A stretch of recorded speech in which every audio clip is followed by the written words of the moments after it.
This is a Project B.A.I.T news analysis, the Rambo Report for my people. This is a very special segment for me because what I'm going to talk about has been a long time coming. As you know, probably know, and you may remember, many years ago we put out this For My People tabloid newspaper. This was produced by Lawrence X and did a fine job. And now we have also For My People magazine. Now you can be in the magazine.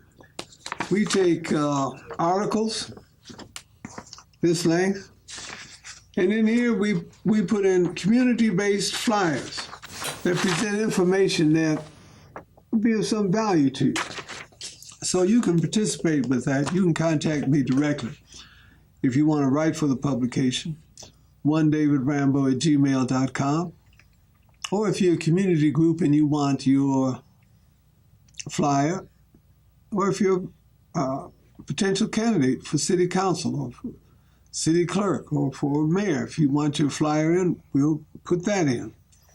So you can just get in touch with us or meet with us. We're the Saturday regulars. We meet every Saturday across the street from Belle Isle from 1 till 4 p.m.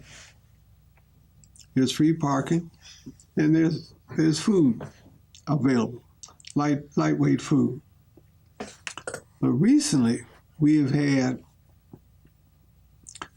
this new sister come in who's got a lot of imagination, creativity, and energy, and a little bit of money, and we have started a product line. For My People Watch, the Project B.A.I.T watch. It's got the logo on it, and it works. It tells time. Basically, it is an indication that it is nation time. You've heard that before, and that is certainly the case. So you'll be able to contact her for that. We also have our cap for my people. If you want to send your message that you support our message, fine, we have a cap. Now this is one with the logo, three-headed logo, you see it there. Very important, one of the best logos out. And this one is also another version with the red, black, and green backdrop beneath the logo. So we have two brands of the cap. And of course, you're familiar with the logo because you've seen it on our show for umpteen years. The logo was developed really when we first started, when we first went on the air, December 6, 1970. And it's been on ever since. And that's why it took us all these years to develop a line of products, okay? And we want to thank Divine Capilango for these clothing products and other accessories. Now this one, we're stepping out big time.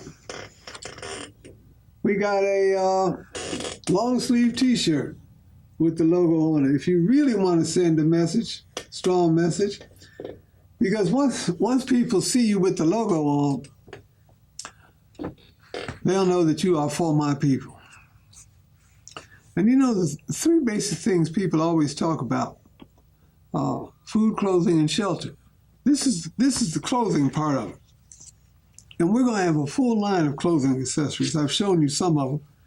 And here's the grand one. It's a jacket. It's a logo jacket. All right? Zip up, long sleeve, logo on back, the big logo on back, heavy duty. Cloth feels good to the touch. This is not a cheap article. So, if you wish to identify visually, if you wish to send a message that you are for my people, contact Divine Capilango. She is the creator and manager, administrator, sales agent, PR person, the whole 9 yards. for our line of products. Her original creation, and she has really breathed a breath of creative fresh air into our operation.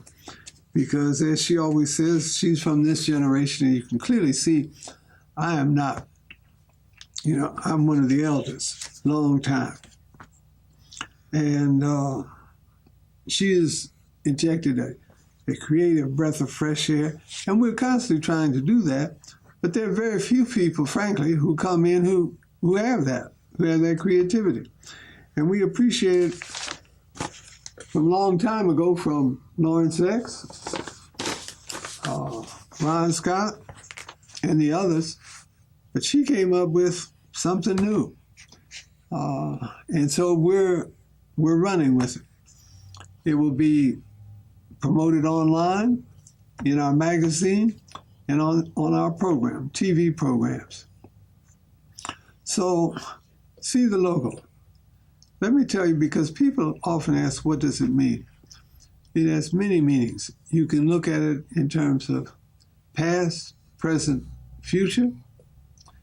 If you're spiritually or religiously oriented, you can look at the logo as Father, Son, and Holy Spirit.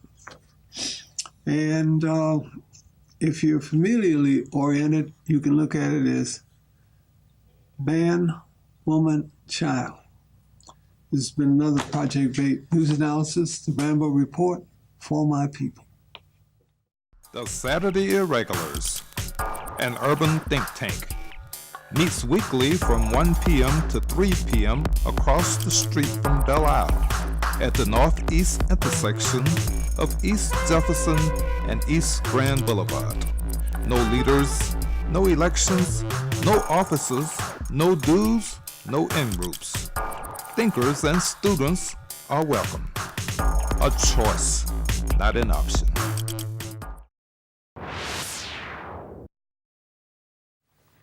This is a Project B.A.I.T. News Analysis, the Rambo Report, for my people.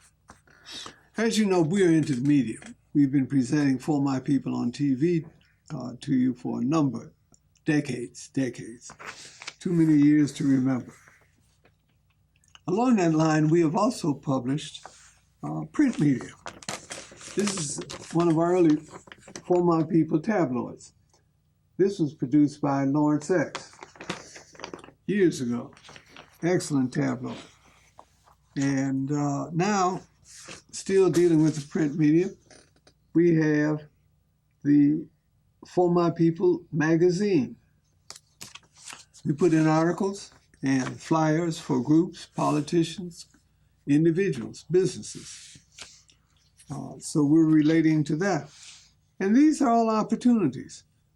When folk approach us, we tell them, we're not providing jobs, we're providing opportunities. Because our community has been brainwashed into always thinking, jobs, jobs, jobs. You've heard that before. And that's good. That's good. That's at that level. But we're thinking creatively, productively, all right?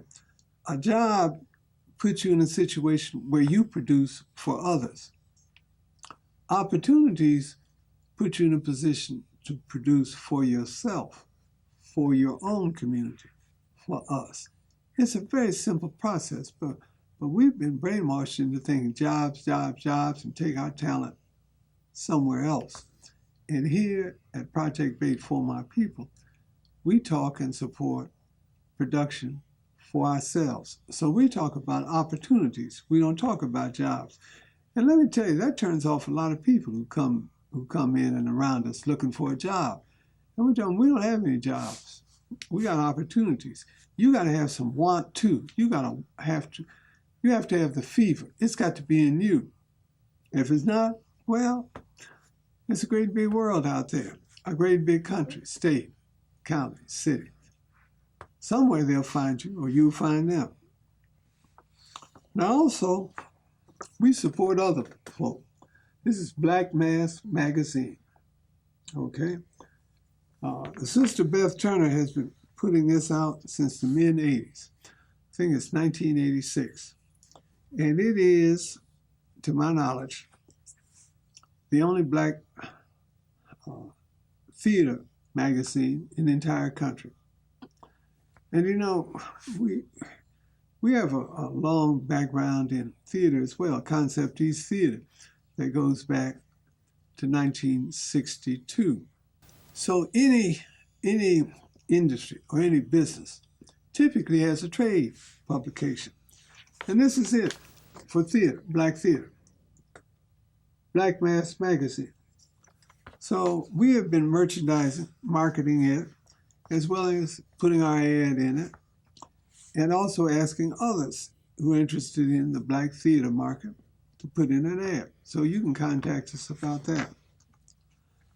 So all of this leads me into this.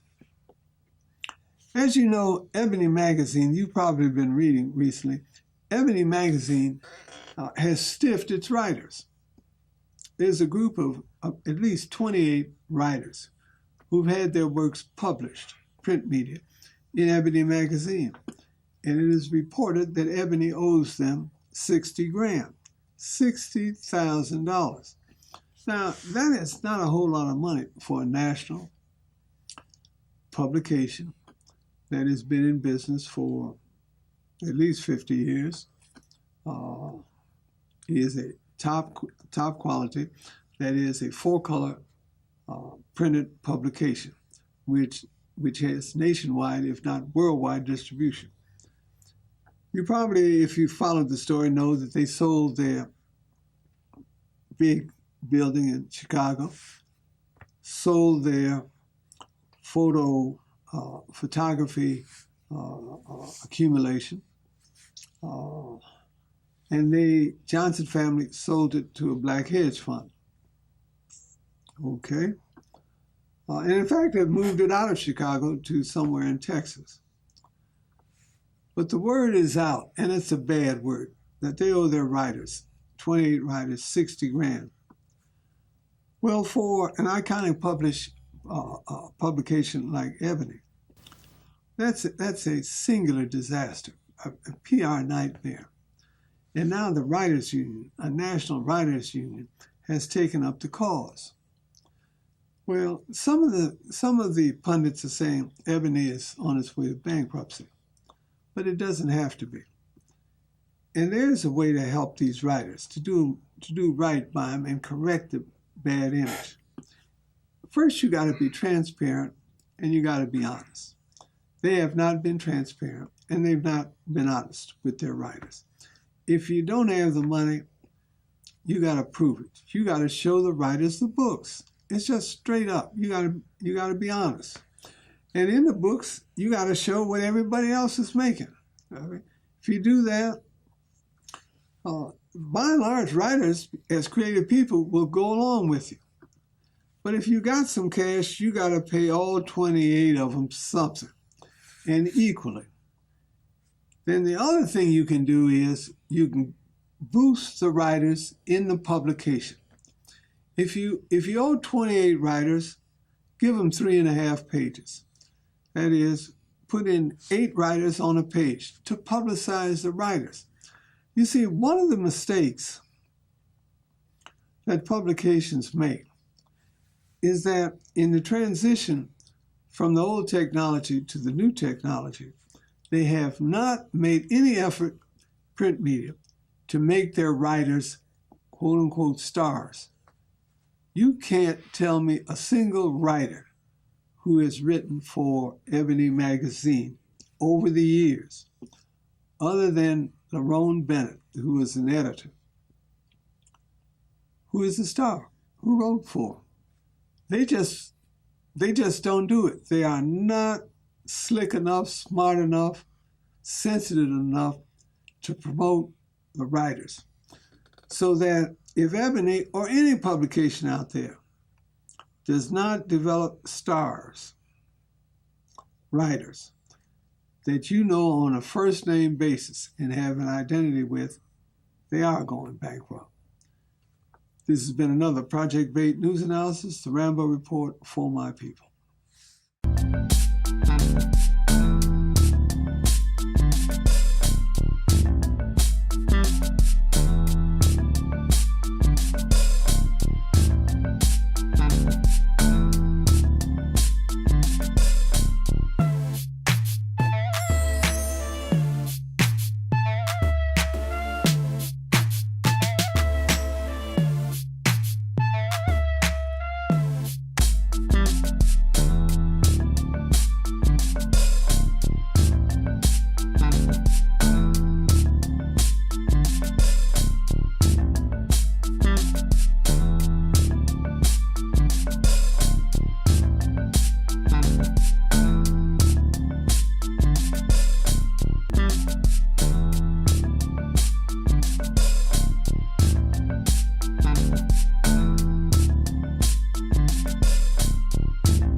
This is the Project B.A.I.T news analysis, the Rambo Report for my people. As you know, this is 2017, 50 years after whatever you want to call it, of 1967. And I've been going to two or three of the programs, all right, to discuss it. And I've begun to notice some things that I want to alert you to. Think about. You know, they talk about, these presenters talk a lot about the National Guard, the Army, and even the police, and the riot or rebellion, whatever. But what I've not heard anybody talk about the blind pig. That is, not just the blind pig in that particular incident, but the blind pig as a phenomenon that existed and still exists in the Black community. Okay? And the relationship of blind pigs to the police. Because believe me, the police knew about that blind pig before they raided it. Okay? They could have raided it on a Saturday or Monday. They could have raided it a month before or a month later. There was nothing necessary for that particular day. They weren't even really prepared for the raid, which obviously led as a contributing factor to the entire uprising. All right? But more than that, as you know and I know, there have been other blind pigs in the city of Detroit. And those blind pigs, as a business industry throughout the Black community, was protected and involved by the Detroit police. There's no doubt. I mean, that's why they call them blind pigs, because the pigs turned a blind eye to what was going on. Why? Because they were shaking them down, because they were getting payoffs, regular payoffs. I mean, it's nothing new. If you saw the movie Sweetback, one of the key features in Sweetback, the movie, which was back in those days, was the corrupt relationship by the plainclothesman who came in to the, once again, essentially a blind pig, to shake it down. And the problem, once again, ensued because Sweetback had a conflict with the police, ultimately, and had put him on the run. The relationship of the blind pigs or after-hour joints to the police is well known. For example, in another movie, there was as such a blind pig, an after-hours joint. The movie that Oprah Winfrey made, they were involved. It centered around a blind pig. But what we haven't heard, and which, at least as far as my research goes, I don't think exists, is an analysis of police corruption in the Black community surrounding blind pigs prior to the uprising, before and after. Because clearly the uprising interfered with blind pig business and shakedowns by the Detroit police. And we all know the Detroit police was corrupt from other situations earlier in Detroit's history, which has been detailed in terms of liquor running across the Detroit River during the Depression. And now in current times, we know of police corruption in terms of drug houses. I mean, it's nothing new. At one point, one of the police precincts was known as the biggest drug house in the city. But there hasn't been any information put out or studies about that. And the police chief hasn't mentioned it. And you know, with all of these, celebrations or anniversaries, for example, the one that was held on 12th in Claremont, where the police were present and essentially had the same function, political control recently, as opposed to economic and political control during 1967 at 12th and Claremont in the Blind Pig that led to the rebellion or riot or uprising or civil disturbance. So that information needs to get out as well, because without it, all of us are getting a false education, the continued miseducation of the Negro, which Carter G. Woodson has written about. We are being propagandized by the media, print and TV, about the essential power relationship that went on then and continues now, clearly. And when ex-police chiefs talk about what happened to them and the number of black police on the force, they really don't go into the corruption, the police corruption. They talk about the discrimination against black police. But part of the reason for the discrimination was because white police were shaking down the black community financially, particularly the Blind Pigs. And they clearly didn't want to share the pot, particularly with black officers. Just a little extra input to give you another facet of what we should consider when we remember July 1967. This has been another Project B.A.I.T. News Analysis, the Rambo Report for my people. The Saturday Irregulars, an urban think tank, meets weekly from 1 p.m. to 3 p.m. across the street from Belle Isle at the northeast intersection of East Jefferson and East Grand Boulevard. No leaders, no elections, no officers, no dues, no in-groups. Thinkers and students are welcome. A choice, not an option.